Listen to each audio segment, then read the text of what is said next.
राधे राधे।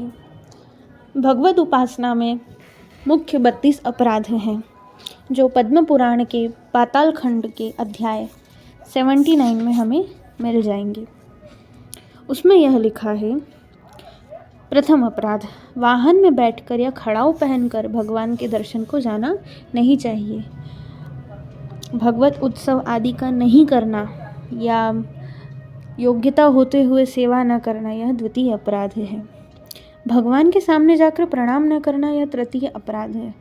झूठे मुंह या अपवित्र स्थिति में भगवान का दर्शन करना, यह चौथा अपराध है। भगवान को एक हाथ से प्रणाम करना, पांचवा अपराध। भगवान के शयन करने पर भी प्रदक्षिणा करना, छठा अपराध।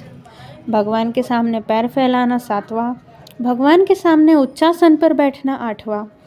भगवान के सामने सोना, नवा। भगवान के सामने भोजन करना, 10वां। भगवान के सामने असत्य बोलना, 11।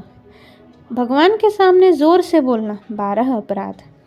भगवान के सामने परस्पर वार्तालाप करना और सांसारिक पदार्थों के लिए रोना, 13 और 14वां अपराध है। भगवान के सामने लड़ना, 15वां अपराध। भगवान के सामने किसी को दंड देना, यह 16वां अपराध है, क्योंकि दंड देने का अधिकार भगवान का है। जब भगवान हमारे सामने मौजूद है तो हम कैसे किसी को दंड दे सकते हैं।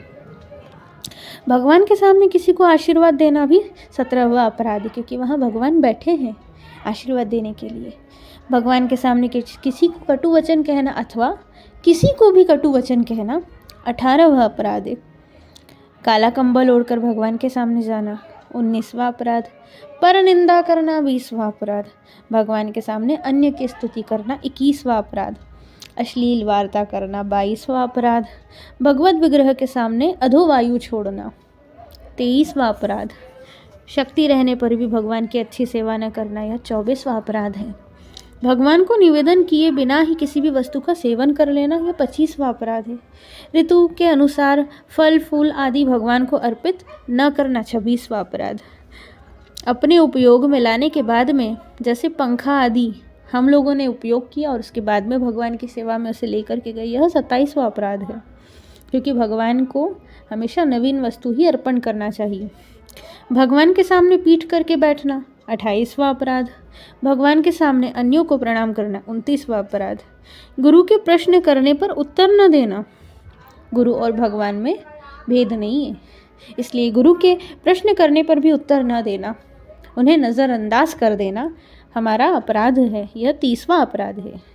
अपनी स्तुति करना, हर किसी को अपनी स्तुति बहुत प्रिय होती है, लेकिन यह करना नहीं चाहिए, इसलिए अपनी स्तुति करना एक 31वां अपराध। और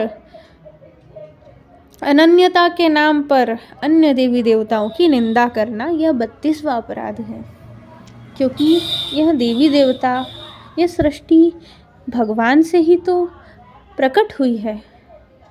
जिस प्रकार एक माँ के अनेक पुत्र होते हैं, कोई बहुत गुणवान होते हैं, लेकिन कोई ऐसे होते हैं जो अच्छा कार्य नहीं करते, लेकिन उस माँ को सब प्रिय होते हैं क्योंकि वो उनके पुत्र हैं।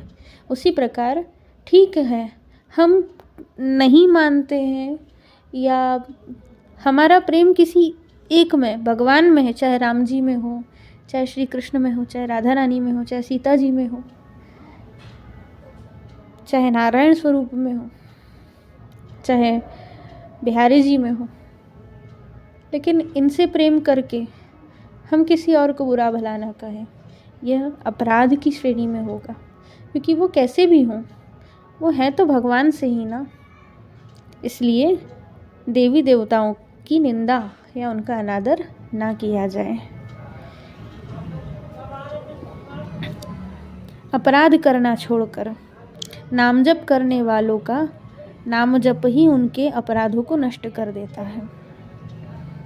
इसलिए इन अपराधों से बचें और खूब नाम जप करें। जो पूर्व में अपराध हो चुके हैं उसे नाम जप नष्ट कर देगा, लेकिन आगे ये अपराध दोबारा न दोहराए जाएं। राधे राधे।